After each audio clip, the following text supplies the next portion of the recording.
I'm going to talk about playing a walking bass in the left hand and comping the chords in the right hand to a 12-bar blues.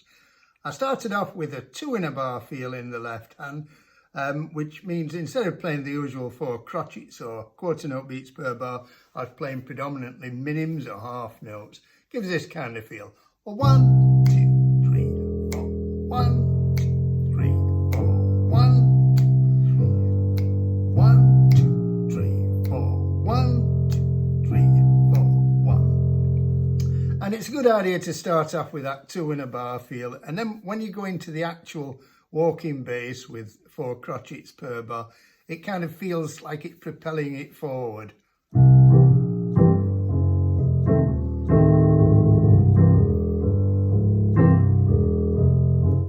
Okay, so let's look at the various ways of getting from one chord to another in a 12-bar blues. So first of all, let's look at C going to F. Easy way is just walk down the notes of a C7 chord. Root, 7th, 5th, 3rd. That leads very nicely to F, the root of the F7 chord. That works well because it's always good to approach the root note of the following chord from either a semitone above or below. So E is a semitone below. We could also go same 3 notes to begin with, and then chromatic passing note, F sharp, leading you down a semitone to F.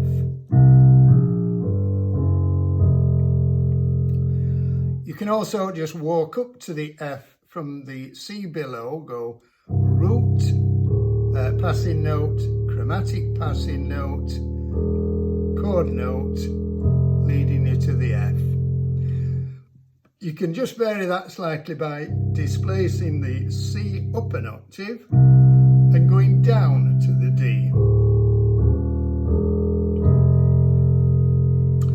Okay, so from the F back to the C. A cliche is to go root 3rd, B flat passing note, B natural chromatic passing note takes you to the C. And again, you can displace the root note up an octave so that you go down to the 3rd. When you do that, it's a good idea to accent the second one when you're going down. Another thing that works from F to C is to go F twice, F sharp, G, back to the C. C to G, a cliche way is root 3rd, F passing note, F sharp, chromatic passing note, taking you to the G. And again, you can displace the C up an octave.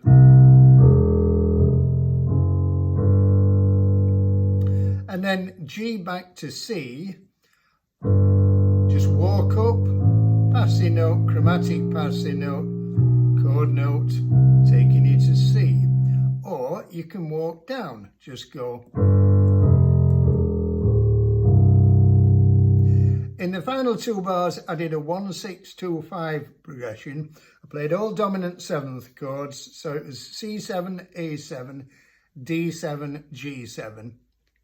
And the chords there were changing twice, there were 2 chords per bar rather.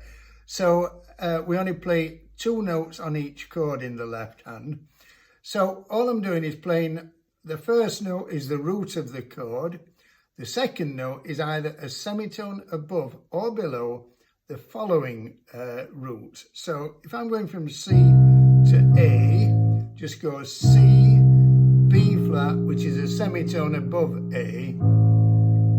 The B flat is also the 7th of the C7 chord. When I'm going from A to D, I played A, E flat to D. In other words, I approached the D from a semitone above, but I could have approached it from a semitone below. And going from D to G, I approached the G from a semitone above, but again, I could have gone from a semitone below. So you could go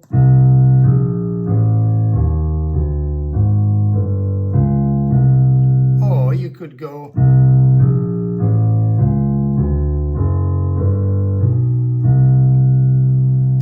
Okay, let's look at the chords now. I started off with a straightforward C7 chord.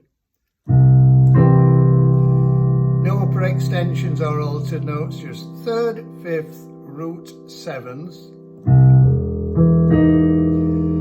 Now, just there, I put the sharpened 9th on the C7 chord. So I've got the 3rd, the 7th, and the sharpened 9th. Sorry. And when I go to the F7 there, I've got a little crush note from the G sharp onto the A. I like that because that sharpened 9th gives it a really bluesy feeling. I think I first heard that done on a Jamie Abersole backing track.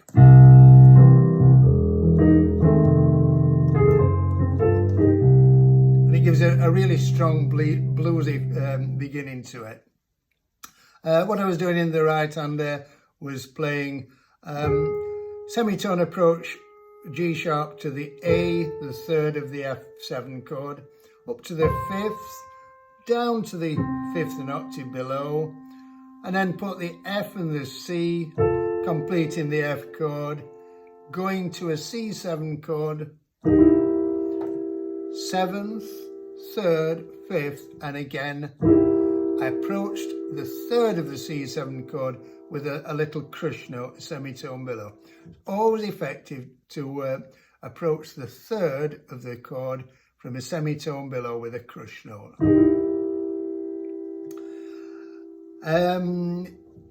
Going to the 2 bars of F7,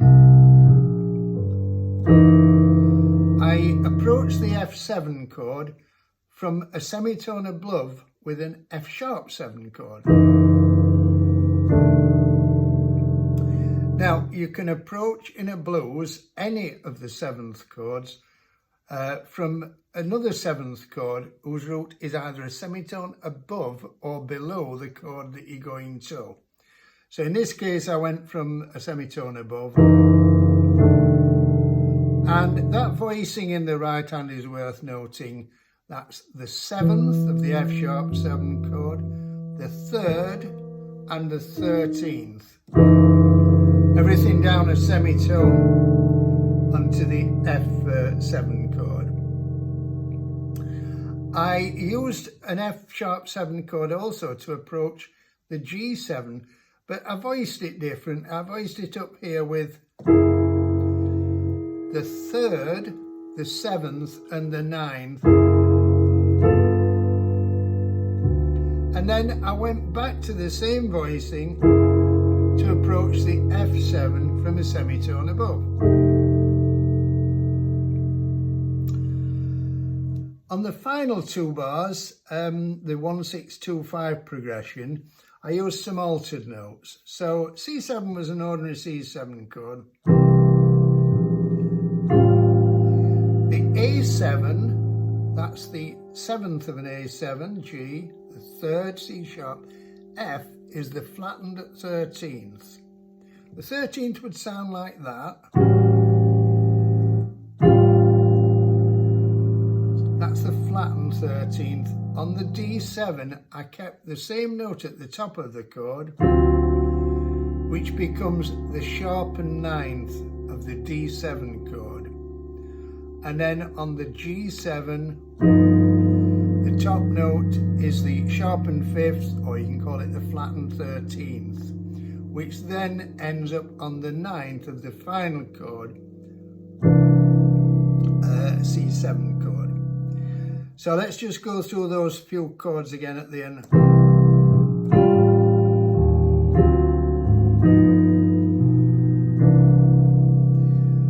If you look in the middle of this chord, the voice leading is good because the G and the C sharp for the A7 chord, the G is the 7th, the C sharp is the 3rd.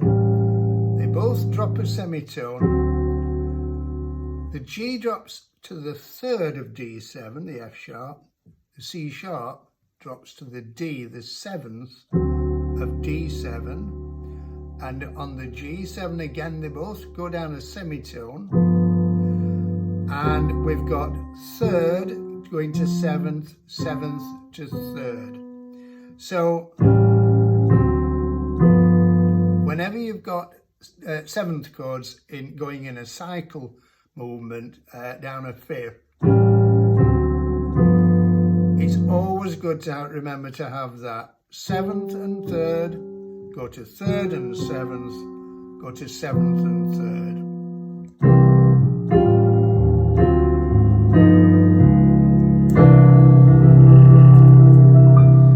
So on that final chord, which is a C9 chord, third, seventh and ninth, the left hand's just doubling a root. First of all, I just played a bit of a tremolo, so you want the pedal down and just shake your hands. And then play this arpeggio, go.